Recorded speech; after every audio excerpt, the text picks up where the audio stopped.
అందరి తల్లిలో వచ్చినట్టయితే ప్రార్థన చేసుకుంటాం.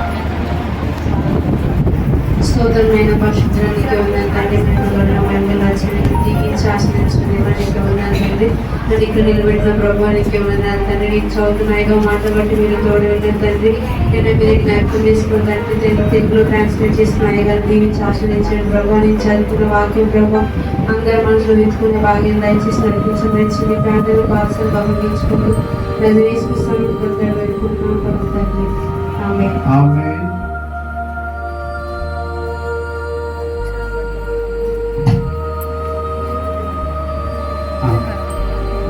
నాకు తెలుగు రాదు కాబట్టి ఆమె ఇంగ్లీష్లో చెప్తుంది, నేను తెలుగులో చెప్తాను.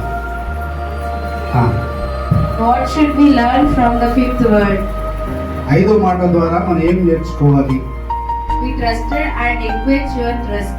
మన దప్పిక తీర్చడానికి ఆయన దప్పిక ఉన్నాడు. Our encourage the trust of the believer. విశ్వాసి యొక్క దప్పిక తీర్చడానికి John 7:37. యోహాను సువార్త 7:37 Jesus said, if anyone thirsts, let him come to me and drink.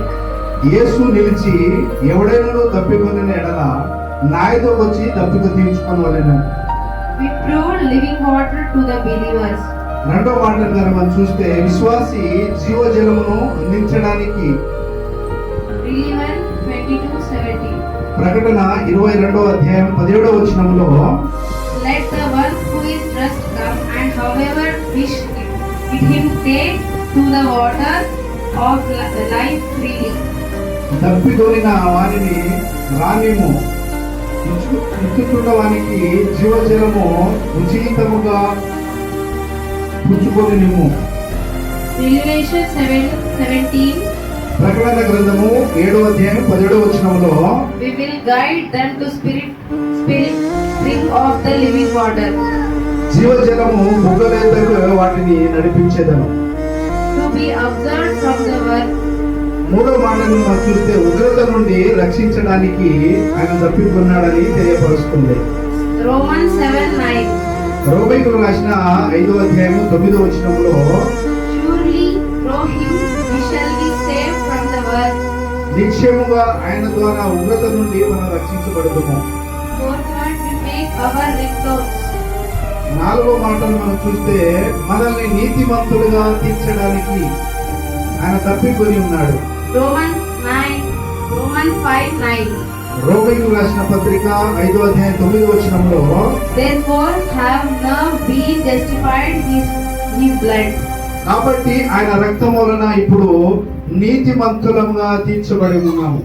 Fifth word, we gives us external life. ఐదో మాటలు మనం చూస్తే మనకు నిత్యజీవం ఇవ్వడానికి ఆయన తప్పికొని ఉన్నాడు. Romans 6:23. రోమా పత్రిక 6:23 But the gift of the God is external life, Christ Jesus our Lord.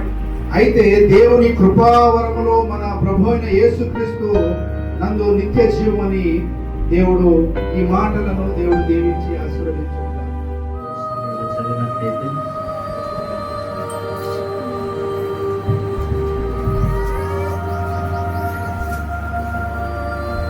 లూకా సువార్త 23:34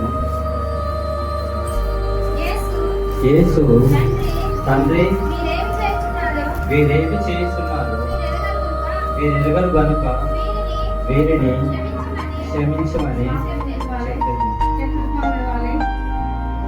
ఉగ్రత నుండి రక్షించబడడానికి మనం ప్రయత్నం చేయాలి.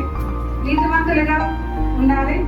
నిత్య జీవానికి మనకు మార్గం దొరుకుతుంది. దేవునికి స్తోత్రం. మొదట ఏం కలిగి ఉండాలి? పాపం నుండి విడిపించబడాలి. శత్రువులను ప్రేమించే మనసు ఉండాలి. నీతిమంతులుగా మనం జీవించాలి.